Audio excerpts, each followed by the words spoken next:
necesario porque esta persona no se arrepiente. Y ayer, veíamos cómo la iglesia debe disciplinar a un cristiano, a un hermano, cuando es un pecado público. No es un pecado personal ahí, ¿verdad?, entre dos miembros de la iglesia, sino más bien un pecado público como el que estaba ocurriendo en la iglesia a los Corintios, ahí en el capítulo 5. Y quise dejar para el final el ejemplo que vemos de una iglesia en las Escrituras que no quiso disciplinar, sino que toleró el pecado y por lo tanto vinieron consecuencias inevitables.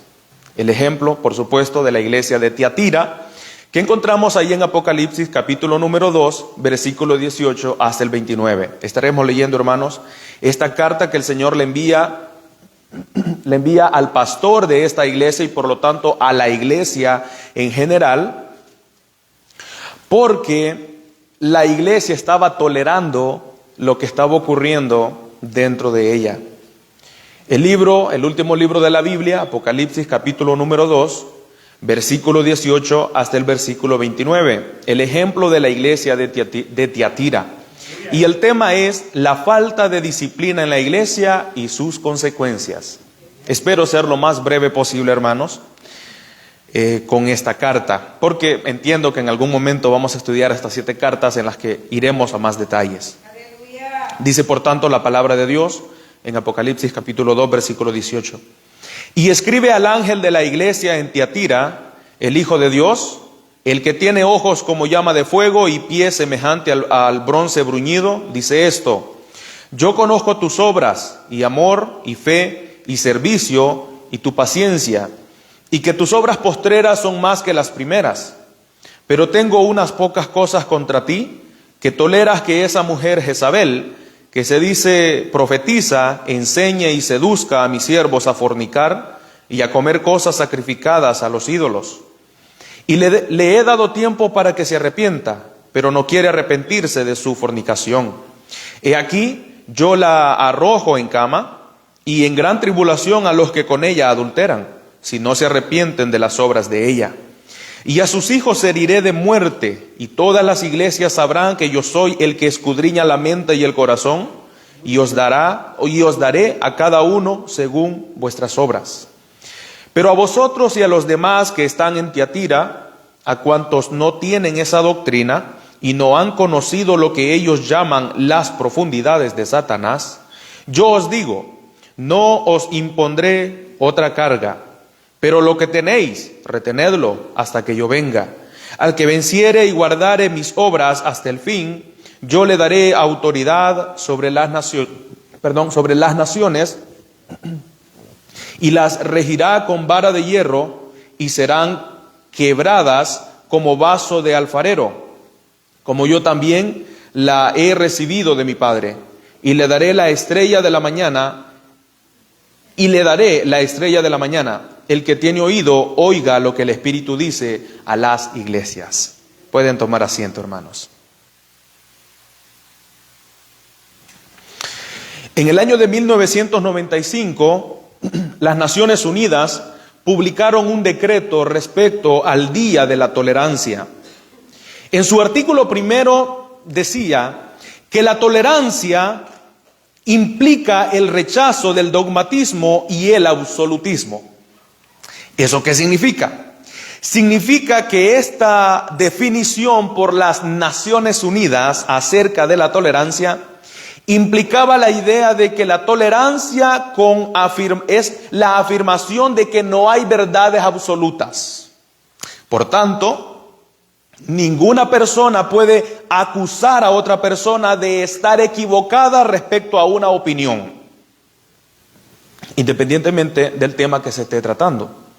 La tolerancia antes de 1995, la tolerancia más radical, más antigua, decía que ciertamente todas las opiniones son aceptadas aunque no sean recibidas. Es decir, yo escucho tu opinión y no la comparto, pero defiendo el derecho que tienes a expresarla.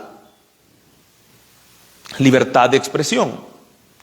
Con esta nueva regla que ahora pone las Naciones Unidas respecto a la tolerancia, es que si ya no hay verdades absolutas, cualquier persona que acuse a otra de estar equivocada es considerada como intolerante. Y toda persona que es considerada como intolerante es una persona mala. De manera que asumir este concepto de tolerancia y querer aplicarlo a la iglesia y por tanto a la Biblia y al cristianismo, tira por tierra la enseñanza bíblica que las Escrituras es la única regla de fe y de conducta para los seres humanos, es decir, la verdad absoluta. Este concepto de tolerancia, hermanos, atenta contra el cristianismo y atenta contra la voluntad de Dios. La Biblia, por tanto, es la verdad absoluta y entendemos que debemos ser radicales e intolerantes contra las verdades que no son absolutas, las otras verdades que circulan en el mundo, en la sociedad y en otras religiones, porque Dios es intolerante al pecado. En este sentido, ser intolerante no es malo. Todo lo contrario, ser intolerante es sano para la iglesia. La iglesia de Tiatira no era tolerante. Era tolerante, no era intolerante. Y por no ser intolerante, es decir, por no corregir lo que estaba malo dentro de su iglesia, es que vinieron todas estas consecuencias. La Biblia nos enseña, hermanos, que la verdad es Jesucristo. Únicamente Él es la verdad. Ningún otro líder religioso en el mundo de todas las religiones pudo asumir que era la verdad. Únicamente nuestro Señor. Gracias. Únicamente nuestro Señor. Él dice, yo soy la verdad. Los otros dijeron, yo no sé cuál es la verdad, o yo no soy la verdad, o los estoy guiando a la verdad. Jesucristo es el único que puede decir que Él es el camino, la verdad y la vida. Y esta verdad es absoluta, pertenece a Él. Cualquiera que no se adhiera a esta verdad, por tanto, está desconectado de Dios. Si usted y yo creemos que Cristo es la verdad, eso significa que debemos seguirle y por tanto amar lo que Él ama y desechar lo que Él desecha. Esta iglesia estaba tolerando lo que Dios castiga. Esta iglesia estaba abrazando lo que Dios desecha. ¿Y qué es? Sino el pecado. Por lo que Dios se va a dirigir a esta iglesia, nuestro Señor Jesucristo, primero para presentárseles, luego para darles una pequeña alabanza de acuerdo a las actividades que se estaban llevando a cabo dentro de ella. Luego para reprenderla, por último para castigarla y al final para consolar a aquellos que no habían abrazado las falsas doctrinas que se estaban moviendo en esta iglesia. Hermanos, la falta de disciplina dentro de la iglesia trae consecuencias graves, como la muerte, la enfermedad y que muchas personas vituperen el Evangelio de Cristo. Y eso es muy grave. Así que dentro de todas nuestras actividades debe ir incluida la disciplina eclesiástica.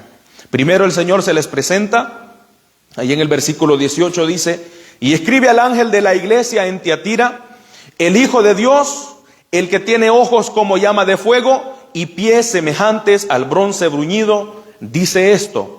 Cuando se expresa hacia esta iglesia, de hecho esta es la única vez que en el libro de Apocalipsis aparece la frase el Hijo de Dios. Cristo se refiere a Él mismo como el Hijo de Dios para darle a entender a esta iglesia que quien les habla no es otro, sino aquel que murió y se entregó por la iglesia para salvarla y redimirla por medio de su sacrificio. De manera que Él, al ser la cabeza de este cuerpo, Él, al ser nuestro Padre como su pueblo, Él, al ser nuestro guía, nuestro líder, el fundador de nuestra fe, la razón de nuestro ser, la razón por la que ahora estamos acá, es quien les escribe a ellos. Yo soy el Hijo de Dios, el preexistente y eterno Hijo de Dios que murió por la iglesia.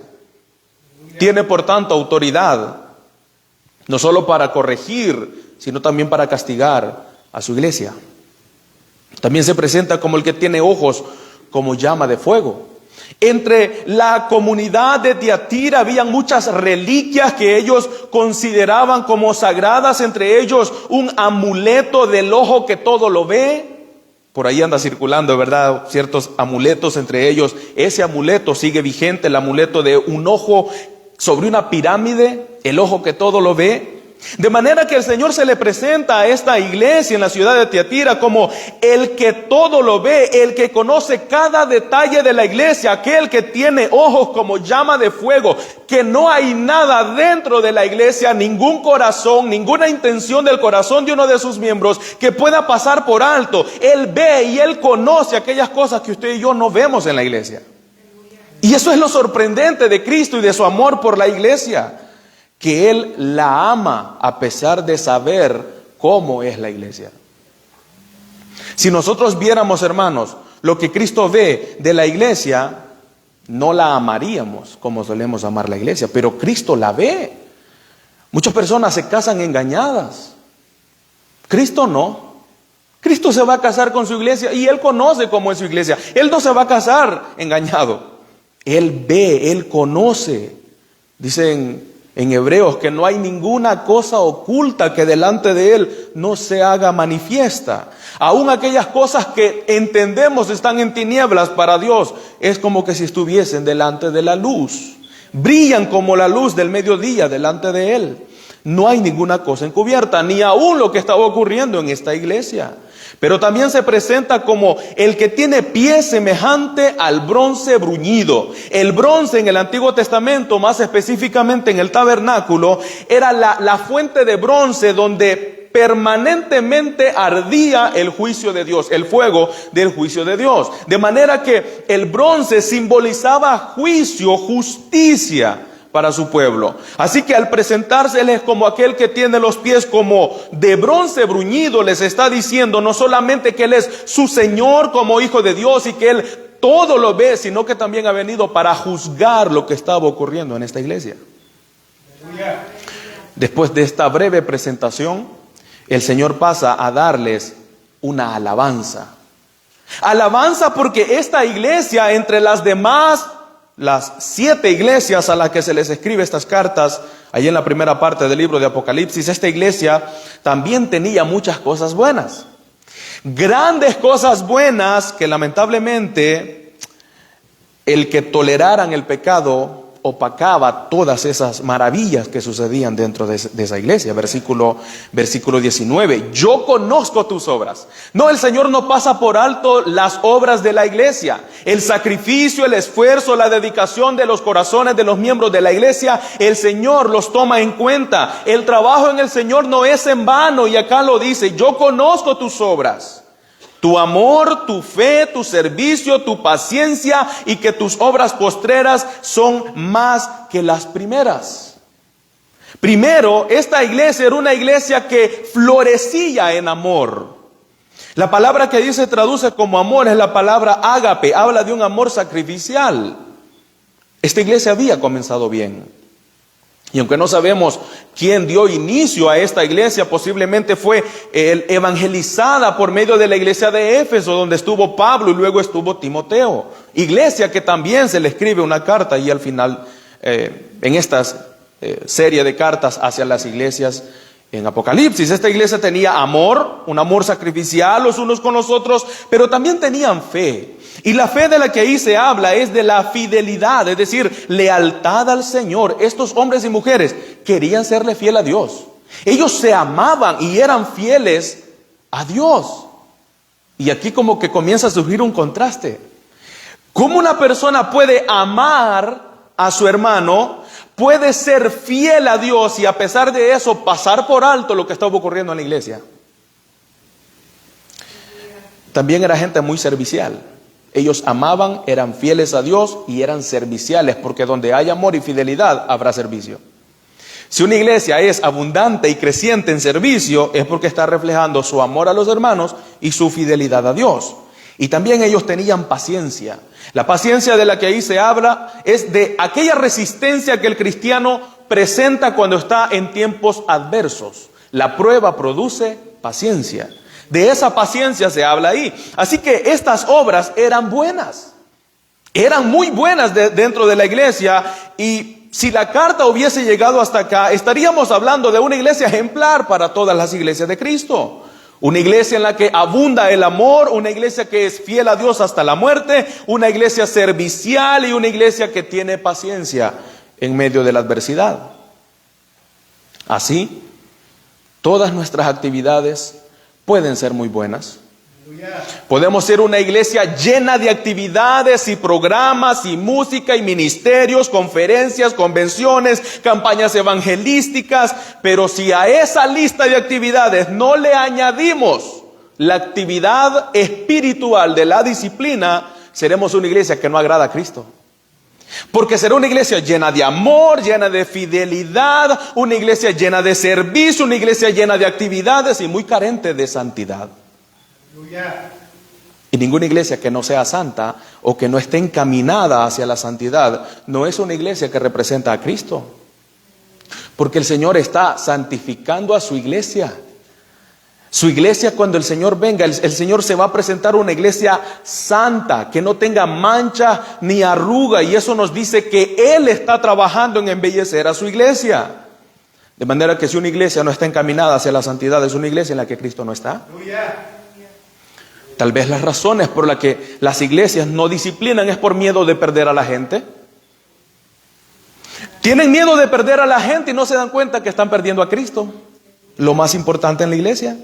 Así que estas actividades eran muy buenas. Pero ahora pasa a darles la reprensión. Comienza el versículo 20 con un pero. Yo conozco tus obras, Tiatira, conozco que las actividades que haces son buenas, pero tengo contra ti, escuche, unas pocas cosas.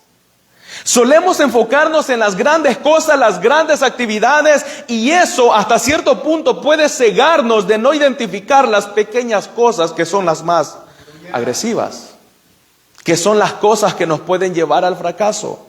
Es un pequeño descuido, es una pequeña debilidad. Es ignorar una cosa tan pequeña que nos puede llevar al fracaso. Estas eran grandes actividades, pero habían unas pocas cosas que tenía el Señor contra esta iglesia. Y ahí está la palabra, que toleras que esa mujer Jezabel, que se dice ser profetisa, enseñe y seduzca a mis siervos a fornicar y a comer cosas sacrificadas a los ídolos. Esa mujer Jezabel. Esta iglesia estaba tolerando a esa mujer, ni siquiera se da el nombre, a esa mujer Jezabel, y claramente ahí Jezabel no era su nombre. Este nombre Jezabel no era un nombre popular que cualquier padre quisiera ponerle a su hija. No, era una mujer que reflejaba el espíritu que había tenido la Jezabel de Primero de Reyes capítulo 16. ¿Y cómo era esta mujer en el Antiguo Testamento? Esta referencia nos dice de aquella mujer perversa en el tiempo de Acab. Amén. En el tiempo de Acab. Fue la que indujo primeramente a su marido a la idolatría. Y su marido era rey de Israel. Y a la corrupción. Fue la que introdujo a Israel al culto a Baal y a otras deidades falsas. Y lo hizo, hermanos, con un carácter oficial otorgada por el rey. Así que ella tenía autoridad de ejercerla y ejercerla en el pueblo. Esta mujer hacía todo esto de forma legal para que todas las deidades, a no ser el verdadero Dios, fueran adoradas, y cualquiera que adorara al verdadero Dios, en el caso de los profetas, fueron perseguidos. Esta mujer también fue una mujer entregada a la brujería, era hechicera, practicaba encantamientos y adivinaciones en honor a los dioses falsos. Era una mujer sexualmente inmoral que es denunciada por las Escrituras por su fornicación, tanto corporal como espiritual. De verdad, esta era una mujer perversa. Y es ese espíritu que ahora lo vemos en esta iglesia por una mujer que se identificaba con las mismas prácticas que aquella perversa mujer de Primero de Reyes 16. ¿Y cuáles eran esas prácticas? Bueno, exactamente las mismas. La seducción, la autoridad que tenía, la influencia que tenía y el propósito que tenía. La influencia de Jezabel en el Antiguo Testamento era tal que llevó a que un rey fuera idólatra y corrupto, y por tanto arrastró al pueblo a que fuera idólatra y corrupto. Lo mismo estaba sucediendo en esta iglesia. Había una mujer que tenía cierta autoridad dentro de la iglesia, pues enseñaba en la iglesia y estaba llevando a que esta pobre iglesia cayera en las profundidades de Satanás. Los pecados de los que habla ahí, que se estaban tolerando dentro de la iglesia, en primero, es que esta mujer se decía ser profetisa. Ya a partir de ahí, ya tenía que haber cierta alarma dentro de los líderes y de la iglesia. Cuando una mujer se proclama profetisa, a partir de ahí, ya hay que comenzar a evaluar su condición mental, espiritual y emocional. Ahora, habían profetisas en la Biblia. El problema de esta mujer que se hacía llamar profetisa, es que asumía tener revelación de Dios para darla a la iglesia en este caso. ¿Y cómo la ejercía?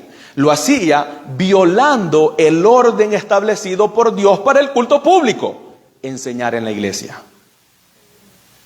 Enseñar en la iglesia. Este punto ya fue tratado por el apóstol Pablo allí en 1 Timoteo capítulo 3. Dios ha dado un orden para la iglesia. Esto no es base en machismo, o en que el hombre es mejor que la mujer, o que uno es de primera clase, el otro es de segunda clase. No, hermanos, todos somos iguales, pero Dios ha establecido el rol para el hogar, para la sociedad y para la iglesia. Y en este rol para la iglesia, dice Pablo, no le permito a la mujer enseñar en la iglesia, hablando de el ejercicio de autoridad que se tiene sobre un rebaño, es decir, en la iglesia. Así que esta mujer se autodenominaba profetisa. ¿A cuántos no tendría esta mujer engañados? Por sus profecías, por sus palabras frescas, por su Dios me dijo, por su Dios me habló, por su tuve un sueño contigo, por su el Señor te dice esto. ¿A cuántas personas no habría engañado? Y lo hacía porque ni los líderes ni la iglesia de Tiatira tenía el valor y el coraje y el celo santo para echar afuera a esta mujer, o siquiera para sentarla y llamarla al arrepentimiento. Le cedían el púlpito para que enseñara en la iglesia. Y todo parecía tan normal que una mujer se subiera al púlpito a dar nuevas revelaciones, que una mujer se subiera al púlpito para enseñar a la iglesia, y lo que estaba enseñando no solamente era con su boca, era con su cuerpo. Dice que seducía a los siervos de Dios, seducía a los cristianos, seducía a los miembros de la iglesia, y lo hacía con sus palabras suaves, como suelen hacerlo las mujerzuelas de Proverbios capítulo 7.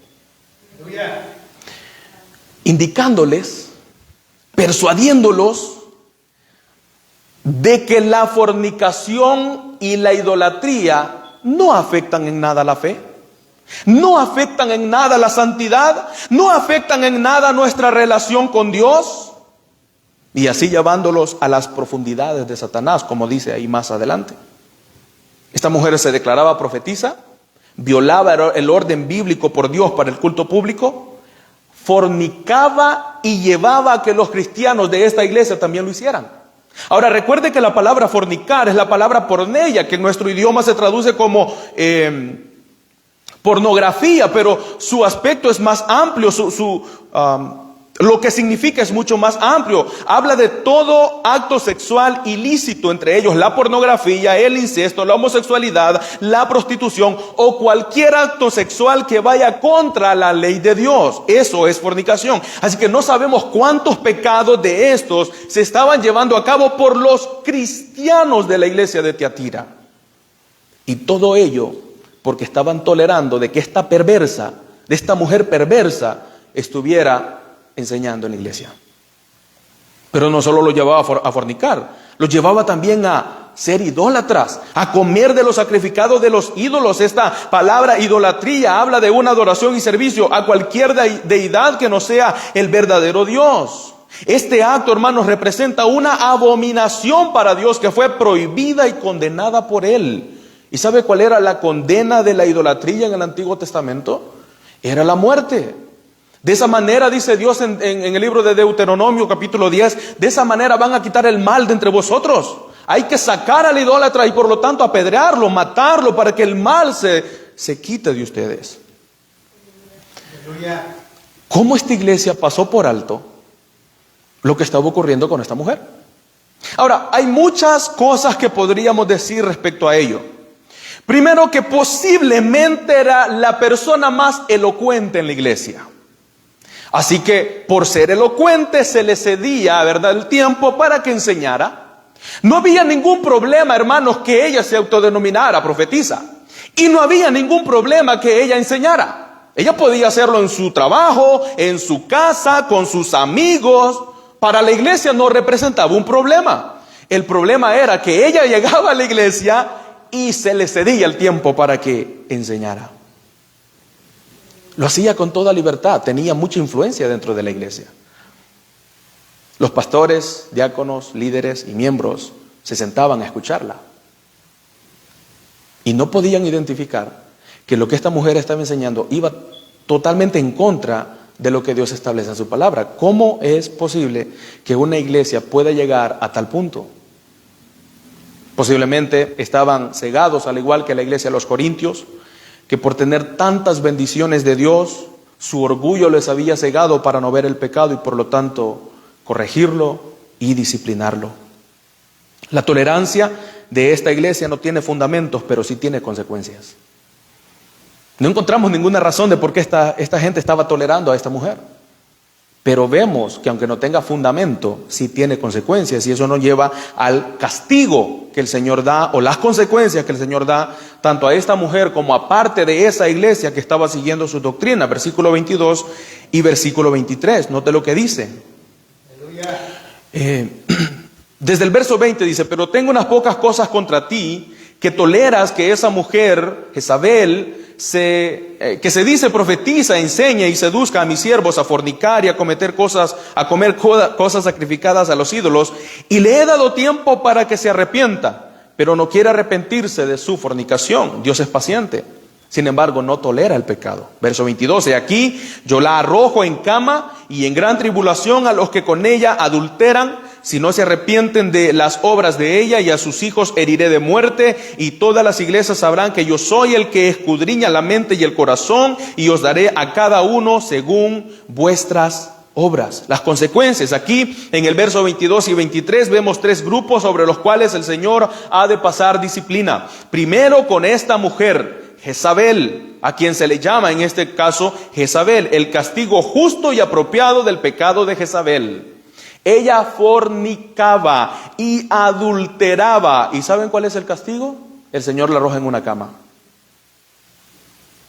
Pero ahora no en una cama de deleite para ella, sino en una cama de destrucción que posiblemente le llevaría hasta la muerte. Versículo 22. Dice aquí: yo la arrojo en cama.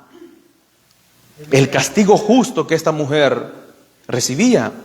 Y no fue de una forma deliberada. Versículo 21, le he dado tiempo que se arrepienta, y no se arrepiente. Es que Dios es paciente. Esto es lo que hemos venido viendo, hermanos, a través del estudio de la disciplina, que si una persona está en pecado, y sin importar la magnitud del pecado, usted sabe, el Señor le estaba dando a esta mujer la oportunidad que se arrepintiera. Una mujer que se autodenominaba profetisa, que estaba enseñando falsas doctrinas y estaba desviando a la iglesia de Cristo hacia el pecado y las profundidades de Satanás. Tan grave era este pecado, y el Señor le da tiempo que se arrepiente. Y no lo hizo. ¿Qué reflejaba eso? Que ella no era cristiana. ¿Cómo una persona impía, pero bien preparada, puede llegar a ser miembro de la iglesia y hasta líder? No son cristianos, pero bien preparada. Miren, a mí me encanta escuchar un sermón de un hombre elocuente. Me encanta. Que lo explique tan bien, eso es fantástico. Pero la base de la predicación no descansa en la elocuencia. No, hermanos. Podemos ser torpes de habla, como Moisés. Lo más importante en la predicación es si es bíblica. Porque si no es bíblica, aunque sea elocuente, es de sentarlo. No, queremos predicadores bíblicos.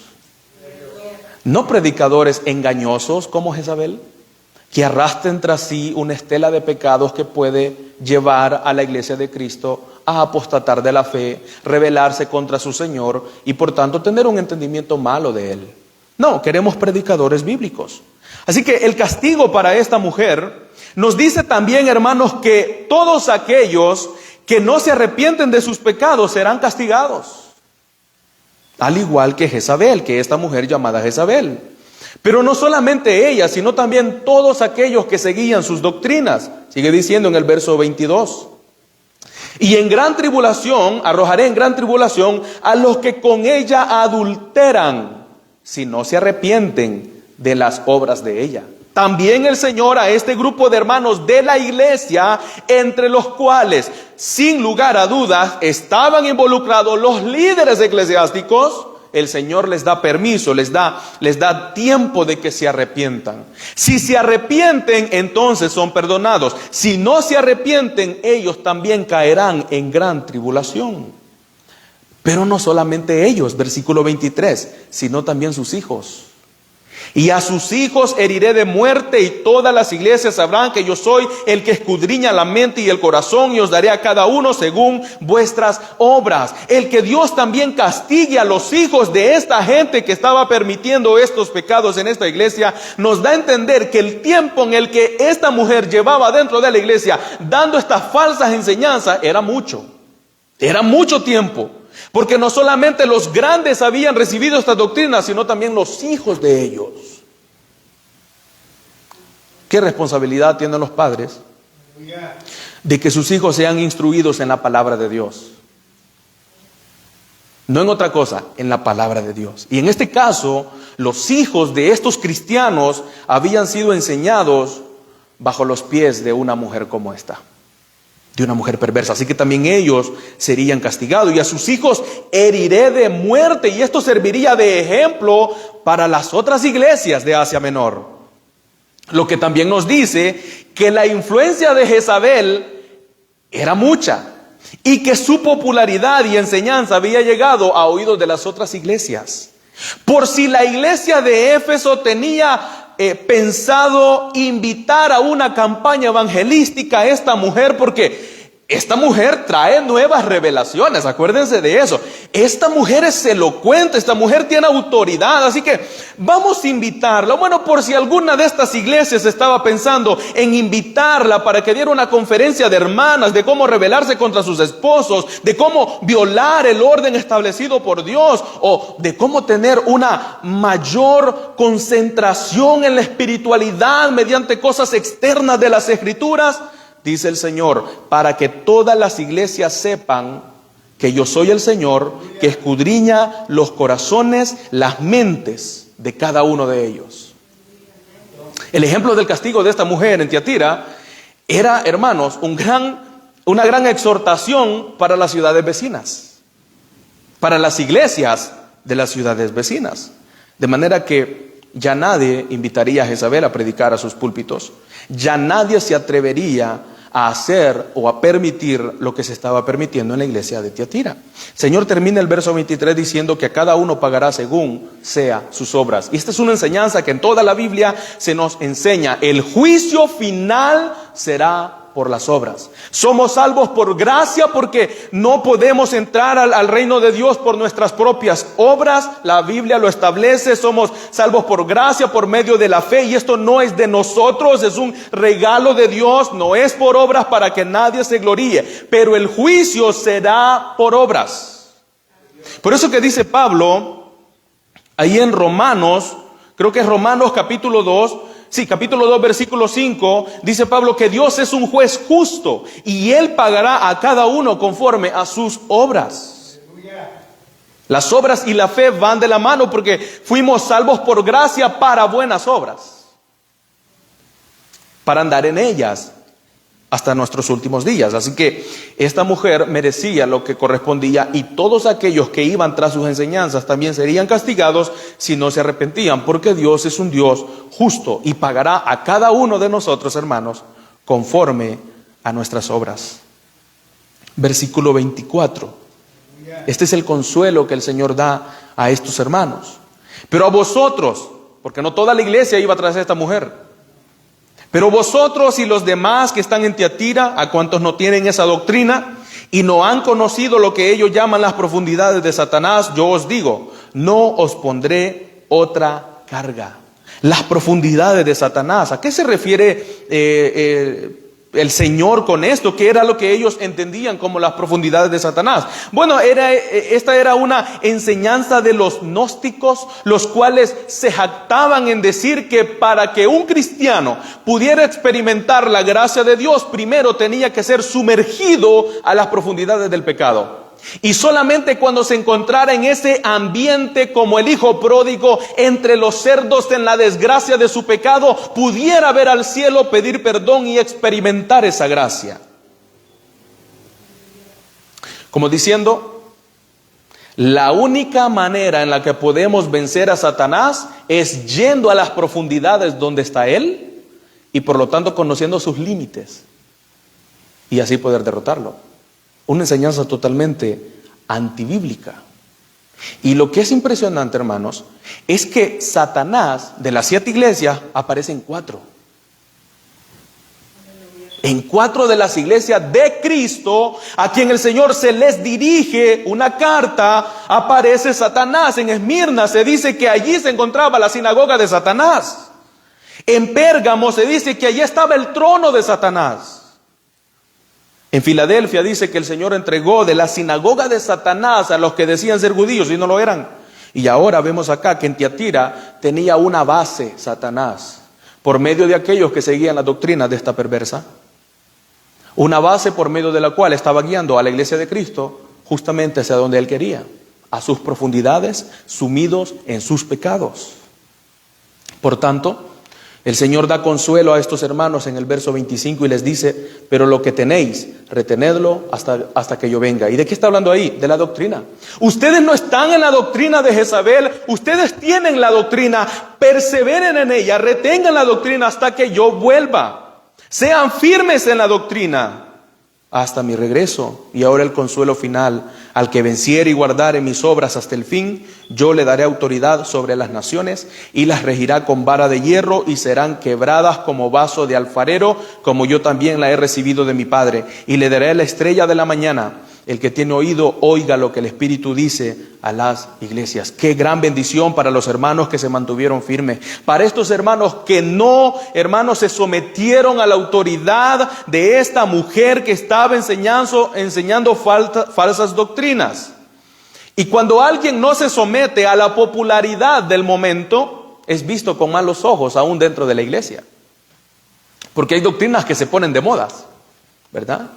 Hubo un tiempo que estuvo de moda la teleevangelización, el evangelio de la prosperidad, o estos pseudos proclamados profetas y apóstoles que andan llevando ministerios de sanidad por las iglesias, y que las iglesias le abren las puertas para que lleguen y adoctrinen a sus miembros. El hermano Paul Washer, un tremendo teólogo, dice que en una ocasión alguien llegó a visitar la iglesia donde él es miembro, y antes que ese hermano se subiera a predicar, se le acercó y le dijo, ten mucho cuidado con lo que le digas a la novia de Cristo, porque si Cristo la ama, yo también. Mucho cuidado, hermanos, eso es cuidar la iglesia. No es prestarle el púlpito a cualquiera que ande por allí pidiendo púlpitos prestados para enseñar, porque no sabemos la enseñanza que traerán. No, es cuidar la iglesia. Estos hermanos fueron cuidados por Dios, fueron guardados por Dios, por lo que no se les impondrá otra carga extra, no, sino que perseveren en la sana doctrina hasta el fin, siendo guardados por Dios, y entonces recibirán esta bendición que el Señor dice ahí en el verso 26 y 27, al que venciere y guardare mis obras hasta el fin, no es por tiempos, es hasta el fin. Yo le daré autoridad sobre las naciones. Aquí habla del reinado de Cristo en el que seremos reyes y sacerdotes. Y luego dice, y le daré la estrella de la mañana. Algunos piensan que aquí el Señor se refiere a sí mismo, porque más adelante dice que Él es la estrella resplandeciente, pero otros piensan que aquí está hablando del cuerpo glorificado que tendremos cuando estemos en su reino, citando a Daniel y a Mateo, que resplandeceremos como el sol en el firmamento. A ellos se les dará. ¿Y quiénes son ellos? A aquellos que no se sometieron a las falsas enseñanzas, que no toleraron el pecado dentro de la iglesia y por lo tanto ejercieron este acto espiritual de la disciplina dentro de ella, señalando y corrigiendo y condenando el pecado de los demás, con amor y con mansedumbre. El que tiene oído para oír, que oiga. Para terminar, ¿qué aprendemos de la historia de esta iglesia, del ejemplo de esta iglesia? Hermanos, aprendemos varias cosas. Primero, que una iglesia puede estar llena de actividades, programas, convenciones, campañas evangelísticas, conferencias, ministerios, y hacerlo todo con amor, mostrando servicio y paciencia, y aún así desagradar a Cristo si se tolera el pecado. Aprendemos, en segundo lugar, que cuando la iglesia evita confrontar el pecado para no perder gente, pierde a Cristo, porque cuando el pecado se tolera, se multiplica. Se multiplica. Aprendemos también que Cristo es misericordioso y paciente, pero que no tolera el pecado. La falta de arrepentimiento trae consecuencias inevitables. Y en cuarto lugar, que no importa, hermanos, cuántos cedan a la pasión del mundo, siempre debemos permanecer firmes en Cristo. La iglesia de Tiatira fue fiel en obras, rica en amor, creciente en servicio, pero débil en disciplinar y en discernimiento. Que el Señor ayude a su iglesia. Esta es la palabra del Señor para este pueblo. Vamos a orar, hermanos. Señor, te agradecemos el enorme privilegio que tú nos has dado en esta tarde.